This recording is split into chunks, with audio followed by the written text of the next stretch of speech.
Hi, my name is Heran.MPG, and I'm going to be talking about Sarah Palin, who was John McCain's running mate for the vice president in the 2008 election.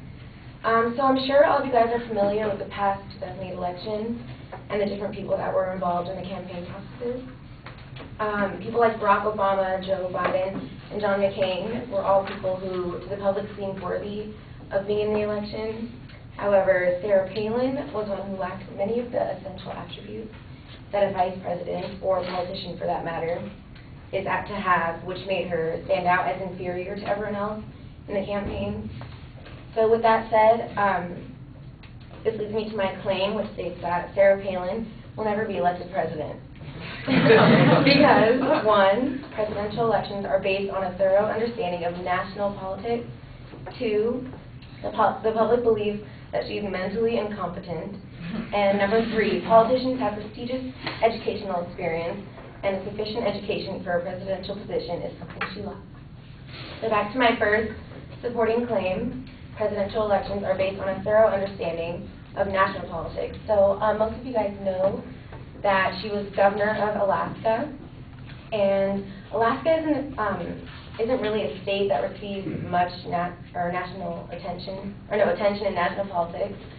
And I think it would have benefited her more if she was senator of like a more populated and well-rounded state like California or New York or something like that. So what she calls experience in the political field isn't much compared to what other presidents have had.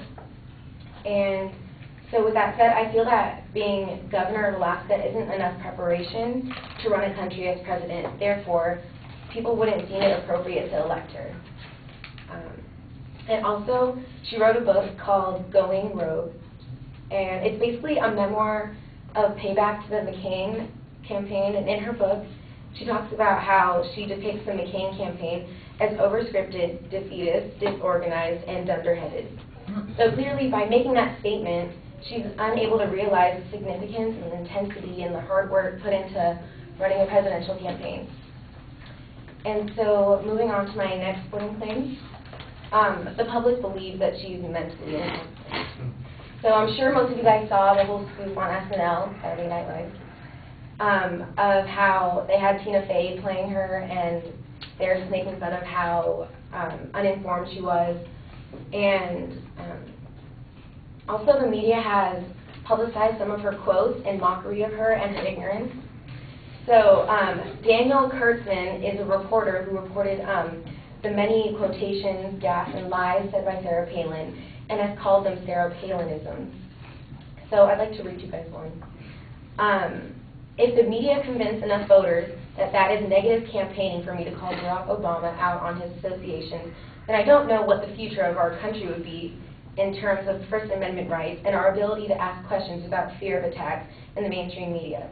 So here she's getting the First Amendment rights backwards while suggesting that criticism of her is unconstitutional, which may seem silly to most people. And this was on a radio interview with WMAL AM on October 31st, 2008. And so overall, her ignorance has just led citizens to consider her something like an airhead, and thus they will not want to vote for her or to run our country.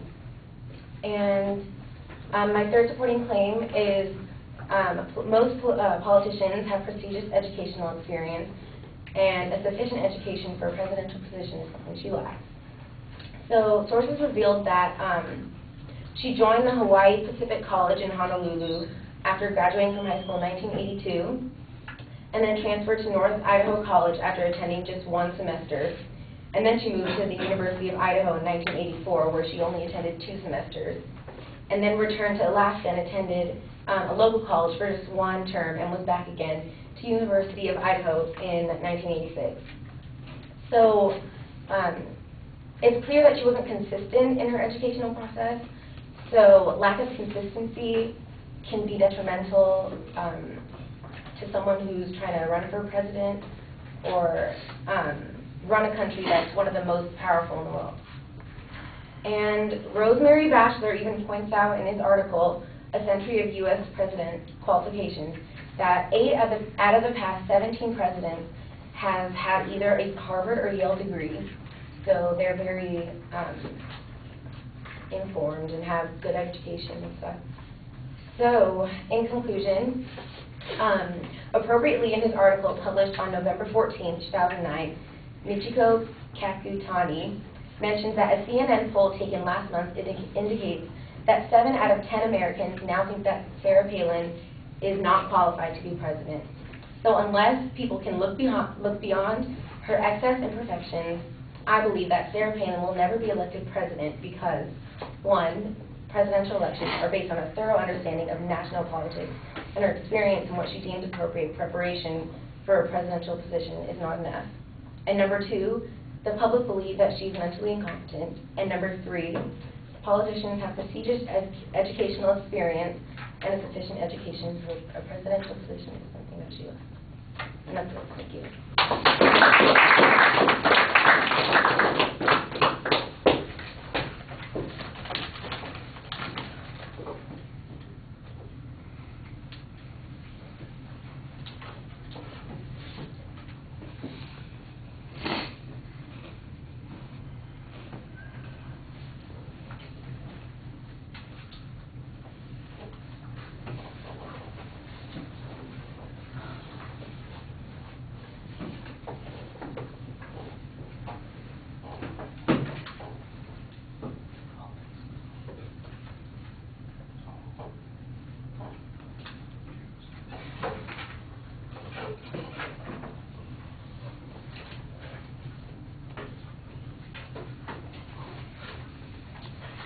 All right, the claim is it's a claim of future fact. It's clearly stated. The secondary issues are laid out pretty clearly. The relevance of the secondary issues, I think, needs to be developed a little bit more. You mentioned, for instance, the national political needs, and there's not really much of a demonstration that she lacks those national political needs. There's no discussion of her policies on economics or on international affairs or any of those kinds of things. Basically, it's about some question that she had about how she didn't like the McCain campaign and the way it was being run.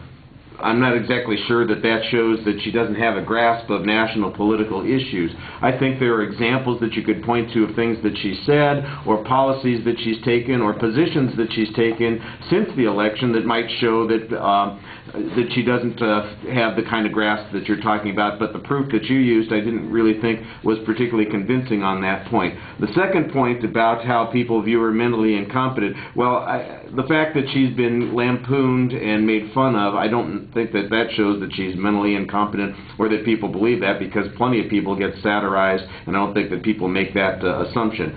Some probably will make that assumption about her, and I think that that's where that evidence on that third point really belongs there, where 7 in 10 don't believe that she's qualified to be president. I think that's the stronger evidence on that particular point, and you need some more information on that.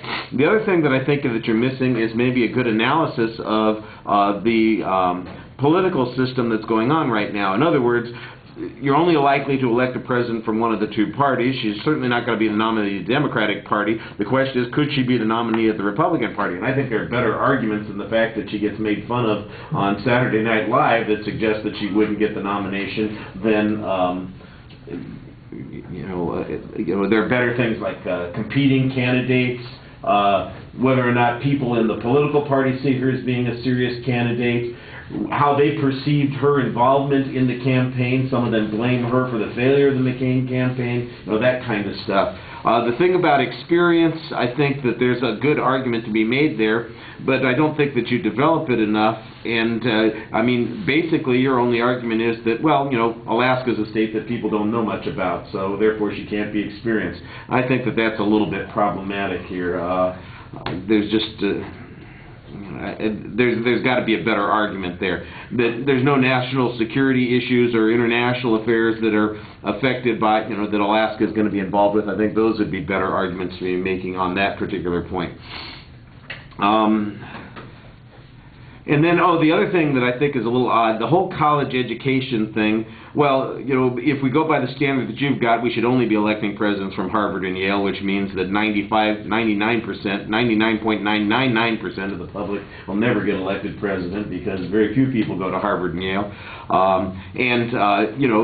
People turn around and say, well, wait a second, Bush had a Yale degree and a Harvard degree, so he got both of those, and he got elected. You know, maybe that's not a good example going in the other direction, because there are a lot of people that make the same kinds of judgments about Bush that make the judgments about Palin. So I'm not sure that that's a good standard for you to be arguing on that point. I think, again, I think you want to go to the experience kind of thing. I think that's a better argument.